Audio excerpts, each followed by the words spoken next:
All right, so this is the segment of the pod where we each choose a money line underdog. You guys can obviously just bet them individually, but for the purposes of the show, we like to parlay them and see what happens. So, where you going, Stuck? You know where I'm going. I'm going the G-men. Look, I'm higher on the Giants than the market, lower than the Titans, and low total game here increases the variance. And I don't think the Titans can take advantage of some of the areas that I'm most concerned about with the Giants. The loss of Harold Landry, the loss of AJ Brown, weakens this pass rush, weakens this wide receiver core. Those are the two areas that I'm worried about with the Giants, the offensive line and their second corner spot. Road Daniel Jones, baby. Give me the G-men outright.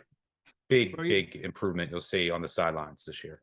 You look like some Tennessee Titan Undertaker right now when you like G-men like in the fucking dark like this. I don't. You guys can't see this shit right now, but it looks like all Stuckey's lights are off, and all you just hear is like G-men. Like I'm on. This is a road game for me. I'm down the beach with family. I'm going back tomorrow. It's the last time I'll leave my dungeon for the rest of the year, and all my lighting that I was using to start this was based on the sun, and the sun has since set. So I'm sitting here as the G-men Undertaker.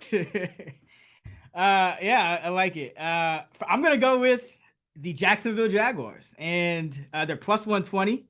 And you know what I like to do? I like to make Carson Wentz prove himself, and he hasn't been able to do it time and time again in key spots. And one of them, as many remember, was against the same Jags D. Now, obviously, it's a new look team, new look, coordinators and all that. So it's not really the same matchup, but the Jaguars are going to still come out with confidence, believe me. And I think, when you combine all the things that the Jaguars have working in their favor, the obviously getting away from Urban Meyer to a competent coaching staff in Doug Peterson, who's won a Super Bowl, and second year leap for Lawrence just anyway. I think they added, some decent pieces on all. I mean, they obviously overspent just in general in free agency, but you still added talent to the roster. That's all we care about for a bet like this. You got, Christian Kirk at wide receiver. You got Walker on defense and Lloyd.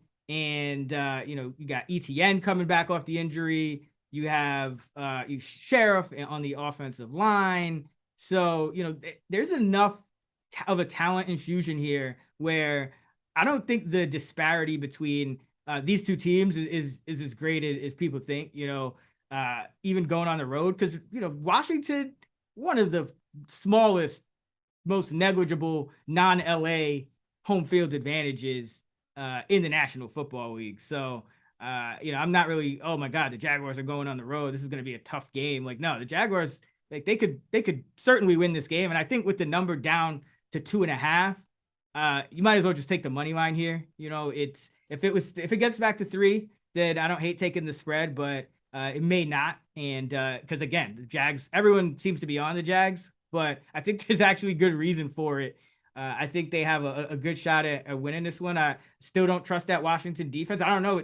Jack Del Rio just hasn't been able to maximize that talent. Obviously, Chase Young isn't going to be on the field, and still have issues at cornerback outside of Fuller. So linebacker as well. And now the pass rush is going down, and now the running back you plan to use between the tackles is unfortunately going to be out. So you're going back to Gibson, a guy who you didn't want to overwork. It's just, I just think, and you have first game with a new quarterback. So I just think this is no sure bet, for Washington here.